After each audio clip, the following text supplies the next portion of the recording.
आज मैं तुम्हारे को सेल्फ स्टडी के बारे में ऐसे छोटे छोटे टिप्स बताऊंगा जिससे तुम्हारी सेल्फ स्टडी अच्छे से होने लगेगी। क्योंकि आजकल हमारी चारों तरफ इतने ज़्यादा डिस्ट्रैक्शंस हो रखा है कि हमारे को पता है कि हमारे को मोबाइल से पढ़ना है, हमारे को लेक्चर उसी से देखना है, पर डिस्ट्रैक्शन भी हमारे को सबसे ज़्यादा मोबाइल से ही होता है। देखो, सेल्फ स्टडी करने में जाते हैं हमारे 4-5 घंटे और हमारे को ऐसा लगता है क्योंकि वो बोरिंग सा काम होता है कि हाँ यार कौन ही करेगा 4-5 घंटे पढ़ाई, इससे बढ़िया बैठ के मोबाइल चलाते हैं, पबजी खेलते हैं, फेसबुक चलाते हैं, रील स्क्रॉल करते हैं। जो हमारे को इंस्टेंट रिलीफ देना, मजे दे, हम ऐसा काम करना प्रीफर करते हैं और सेल्फ स्टडी हमारी है बोरिंग, तो हम उसको अवॉइड करते हैं, धीरे धीरे पोस्टपोन करते हैं, अवॉइड अवॉइड अवॉइड अवॉइड। और ये बात तुम्हें ही पता है, मुझे ही पता है, तुम्हारे घर वालों को ही पता है कि अगर हमारे को अच्छे मार्क्स लाने हैं, 90+ लाने हैं, टॉपर बनना है, कोई एग्जाम क्रैक करना है, तो हमारे को सेल्फ स्टडी करनी ही पड़ेगी, उसके बगैर काम चलेगा नहीं।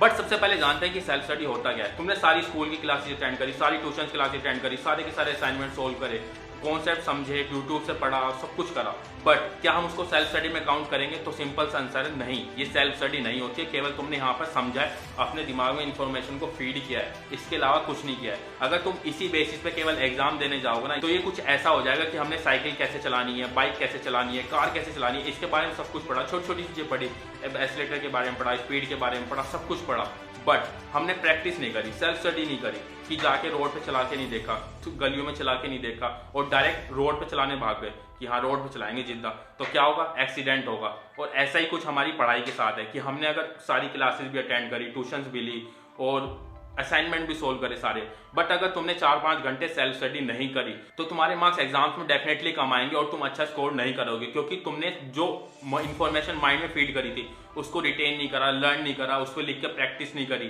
तो इसलिए जरूरी है कि तुम्हारे को आज से अभी से सेल्फ स्टडी के लिए टाइम निकालना ही है। कि अगर तुम्हारे 6 से 7 घंटे स्कूल में जा रहे हैं, 3 से 4 घंटे कोचिंग में जा रहे हैं और तुम्हारे पास सेल्फ स्टडी का टाइम नहीं मिल रहा है, तो तुम कुछ नहीं कर रहे हो, कुछ नहीं होने वाला है उससे, तुम्हारा कोई एग्जाम नहीं क्रैक होने वाले, तुम्हारे अच्छे मार्क्स नहीं आने वाले हैं, ये लिख के ले लो। इसलिए अगर कोचिंग का टाइम ज्यादा है तो उसको थोड़ा कम करो और पढ़ना शुरू करो। ऐसा नहीं कि तुम केवल दिमाग में घुसा ही जा रहे हो और कुछ याद ही नहीं कर रहे हो, बट तुम्हारे को सेल्फ स्टडी करनी कितनी देर है? 1 घंटा, आधा घंटा, 2 घंटे, 3 घंटे, 4 घंटे, 5 घंटे, 6 घंटे, कितने घंटे?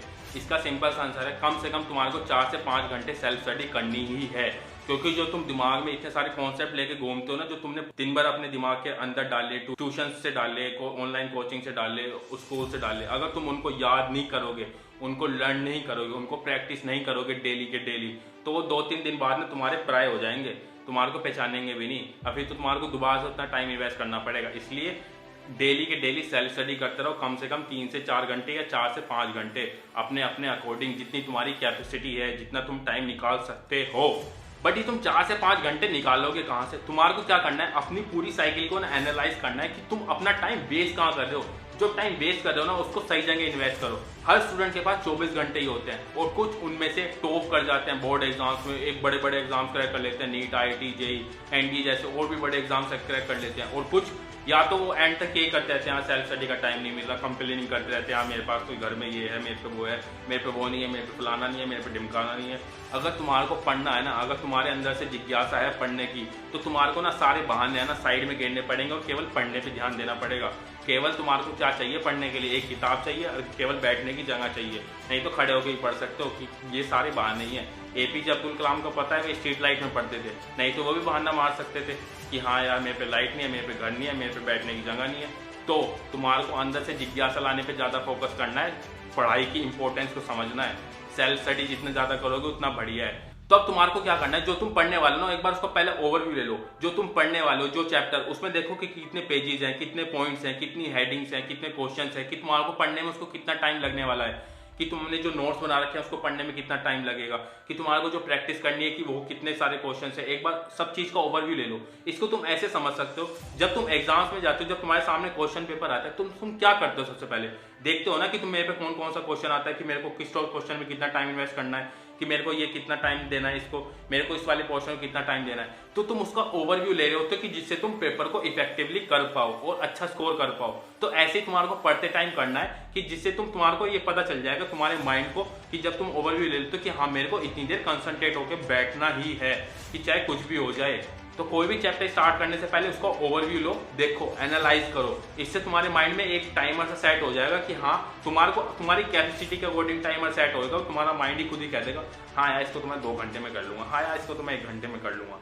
तो ये चीज है जरूरी।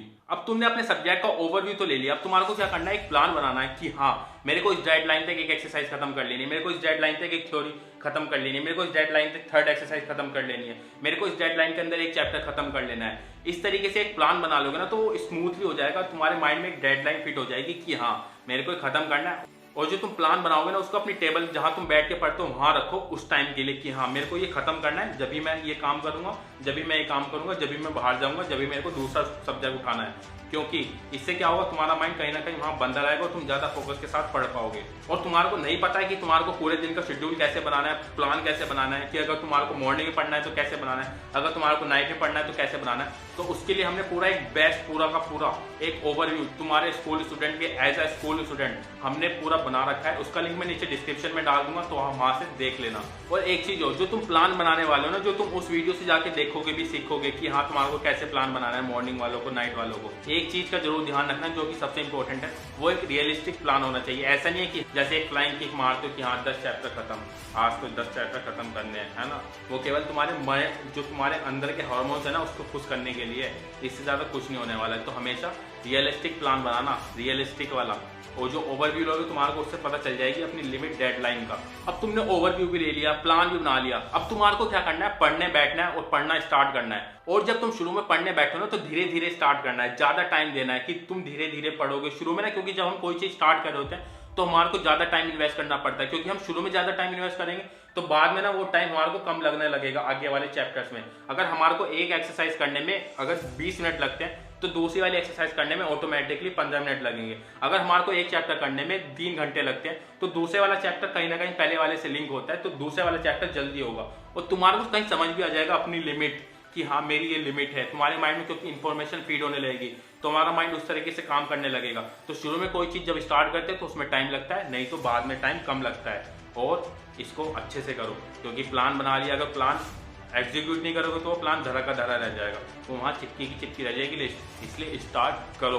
अब तुमने पढ़ना भी स्टार्ट कर दिया, अब तुम्हारे को क्या करना है, जो तुम पढ़ रहे हो उसके नोट्स भी बनाओ। अगर तुम जो चीज पढ़ रहे हो उसको लिख लिख के पढ़ोगे, लिख लिख के याद करोगे तो वो ज्यादा टाइम तक याद रहती है। एक सिंपल सा एग्जांपल देता हूँ कि अगर तुम मैथ का क्वेश्चन सोल्व कर रहे हो, फिजिक्स का न्यूमेरिकल सोल्व कर रहे हो, अगर तुम उसको केवल पढ़ लोगे, है ना पेन छुआ ना कुछ, केवल पढ़ रहे हो, रीडिंग कर रहे हो, अच्छा science square theta plus square theta, अच्छा इधर से इधर कर लेंगे, इधर से इधर कर लेंगे, हाँ हो गया। इस तरीके से करोगे ना तो मतलब 15-20 मिनट क्या, मैं तो 5 मिनट बाद ही भूल जाओगे। कोई अगला बंदा जस्ट पूछ भी लेगा ना तो तुम्हारे को पता ही नहीं होगा क्या हो रहा होगा। इसलिए मैथ्स की प्रॉब्लम्स हो गई, न्यूमेरिकल्स होगी, उनको लिख लिख के सोल्व करो, लिख लिख के समझो, लिख लिख के कॉन्सेप्ट को करो, क्योंकि जितना अपनी पेन की निब जितनी ज्यादा घिसोगे ना उतना ही ज्यादा उभर के आएगा तुम्हारा टैलेंट, उतना ज्यादा उभर के आएगा तुम्हारा माइंड, कि तुम्हारे को पता होगा कि इस स्टेप के बाद क्या करना है। लिख लिख के पढ़ने से हमारा माइंड और ज्यादा तेजी से काम करता है और इससे हमारी राइटिंग तो इंप्रूव होगी, हमारी स्पीड भी बढ़ेगी, क्योंकि हमारे को बोर्ड में तेजी से लिखना होता है। इसलिए लिख लिख के पढ़ो और नोट्स बनाओ जरूर। तुम्हारे को पता है कि एक एवरेज स्टूडेंट और जो अच्छा खासा स्टूडेंट होता है, जो टॉपर स्टूडेंट होता है, जिसके अच्छे मार्क्स होते हैं, वो क्या डिफरेंट करते हैं। उनमें एक चीज डिफरेंट होती है कि वो क्या करता है, जब डेली पढ़ता है ना, डेली सेल्फ स्टडी करता है, तो वो 2 चीज का कॉम्बिनेशन लेके चलता है। वो क्या करता है, वो थ्योरी भी पढ़ता है, क्वेश्चन भी करता है। वो ऐसा नहीं करता है कि एक दिन पूरी थ्योरी पढ़ेगा। अगर तुम थ्योरी पढ़ोगे ना तो बोर और जल्दी हो जाओगे। तो तुम्हारे को क्या करना है, दोनों सब्जेक्ट करने हैं, थ्योरेटिकल भी प्रैक्टिकल भी, जिससे तुम्हारा माइंड बैलेंस बना रहे और ज्यादा अच्छे से इफेक्टिवली काम करे। अगर केवल थ्योरी करोगे तो ज्यादा नींद टाइप्स आएगी, बोरियत टाइप्स आएगी। अगर केवल क्वेश्चन सोल्व करोगे तो तुम्हारे पे क्वेश्चन सोल्व नहीं, क्योंकि थ्योरी नहीं पढ़ रखी है। इसलिए थ्योरी पढ़ो, याद करो और फिर बाद में प्रैक्टिकल सब्जेक्ट भी करो, क्योंकि इस तरह का करोगे तो बैलेंस बना रहेगा और अच्छे ज्यादा फोकस के साथ पढ़ पाओगे, अच्छे ज्यादा फोकस के साथ सेल्फ स्टडी कर पाओगे। अब तुम्हारे को क्या करना है, आइडेंटिफाई करना है अपनी वीकनेस एंड स्ट्रेंथ को। जो सब्जेक्ट तुम्हारा कमजोर है उस पर ज्यादा टाइम दो, जो सब्जेक्ट तुम्हारा ज्यादा अच्छा है, तुम्हारे को पता है कि मैं जल्दी कर लूंगा, उसको थोड़ा कम टाइम दो। इस तरीके से एनालाइज करो। मैं तुम्हारे को ना एक छोटा सा एग्जांपल देता हूँ कि तुम्हारे को अपना टाइम वेस्ट क्यों नहीं करना चाहिए। मैं तुम्हारे को तुम्हारी दीदी का एग्जांपल देता हूँ कि जब उसके 12th के बोर्ड के एग्जाम हुए, उसके बाद वो इतने ज्यादा पबजी खेलने लगी, इतना ज्यादा टाइम वेस्ट, बीएससी में एडमिशन ले लिया और पूरा लॉकडाउन लग चुका था और वो पबजी की पूरी एडिक्ट, है ना, क्योंकि उसको पता था कि अगर उसको पढ़ना है, अच्छे मार्क्स लाने हैं तो तुम्हें उसको पढ़ना भी पड़ेगा। और उसको वो आदत छुटाना महाभारत हो गया। तो उसने क्या करा, धीरे धीरे बैलेंस बनाना शुरू करा कि अगर पबजी ज्यादा खेलिए तो इनमें फिक्स कर दिया कि 1 घंटा पढ़ेगी। और उसने धीरे धीरे अपनी उस वीकनेस पे काम किया और उसको स्ट्रेंथ बनाना शुरू कर दिया। कैसे, उसने धीरे धीरे पढ़ाई का टाइम इंक्रीज कर दी गई, पबजी का कम करती गई, और उसने स्टडी स्ट्रीम भी स्टार्ट करी। ऐसा करने से उसने अपनी वीकनेस को तो खत्म किया ही किया और अपनी एक नई स्ट्रेंथ ढूंढी, वो ज्यादा पढ़ाई करने लगी और इससे क्या हुआ, वो सेकंड ईयर में टॉपर आई, उसके बीएससी में 87% आए, वो डिस्ट्रिक्ट टॉपर थी। और ऐसा करने वाली वो अकेली थी, क्योंकि इतने हाईएस्ट मार्क्स लाना बीएससी में बहुत नामुमकिन सा काम होता है। तो जब वैशाली कर सकती है ना, तो तुम भी कर सकते हो। बस तुम्हारे को अपनी वीकनेस ढूंढनी है और उसको स्ट्रेंथ में कन्वर्ट करना है। जो वीकनेस है उसको खत्म कर दो और जो तुम्हारे को पता है कि तुम्हारे लिए जरूरी है आज के टाइम पे, उस पे फोकस करो, क्योंकि उसके बगैर काम नहीं चलेगा। और तुम्हारे लिए अभी जरूरी है पढ़ाई, पढ़ाई पे फोकस करो। जो तुम्हारा सपने हैं उनको पूरे करो, एग्जाम जो निकालने हैं उन पे फोकस करो, उन पे ज्यादा टाइम दो, उनके साथ घुलो मिलो। ऐसी वैशाली ने उनके साथ दोस्ती कर ली, जब भी वो टॉपर बन पाई, जब भी वो डिस्ट्रिक्ट में टॉप कर पाई।